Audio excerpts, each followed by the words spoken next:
Burkina Faso ko kama sɔrɔ fangakura ɲɛmaaw ye fɛɛrɛw bila sen kan yaasa ka se ka yɛrɛkɔrɔsi dugulen ɲɔgɔnna ba 50 lɔnniya min kɔfɛ olu bɛna jɛnsɛn jamana fan 4 bɛɛ ra walasa ka se ka taa dɛmɛ kɛ ka faso yɛrɛ lankaneya. Jɛnkulu maramafɛntigiw ye u ka walejuguw ɲɛsin nin maa kofɔlen ninnu de ma minnu bɛ faso yɛrɛ dɛmɛna waati nin na. Kunu lamisalon walejugu fila de ɲɛsinna nin maa kɔfɔlen ninnu ma an minnu wele ko VDPO. A fɔlɔ kɛra jamana camancɛ kɛɲɛ kan fan fɛ kɛrɛnkɛrɛnya la dugudenni min bɛ o yɔrɔ la n'ale tɔgɔ ko Koyitenga. Dibikɔnɔmɔgɔw ye mugu ci nin dugu nin na o kɛra sababu ye ka yɛrɛkɔrɔsi dugulen ɲɔgɔnna 6 bɔnɛ o nin na musolakaw 1 benna maa 10 jogira 4 ta ka jugu kosɛbɛ. O tɛmɛnin kɔ maa jugu tununna ni dugulenw ka bolimafɛn caman fana ye. A filanan o kɛra Toma ani Tugan sira kan ni olu ye jamana worodugu tilebenfan dugu dɔw ye.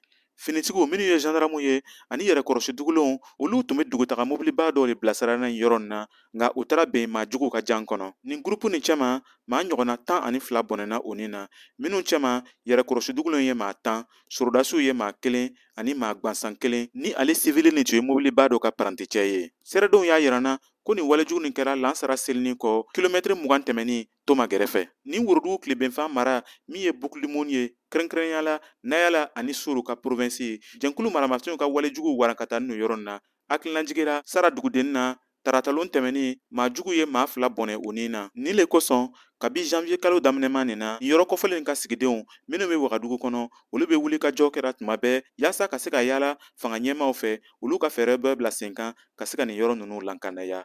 Nin tun ye Kadaye Tarawele kumakan ye ka bɔ Wagadugu Burkina Faso.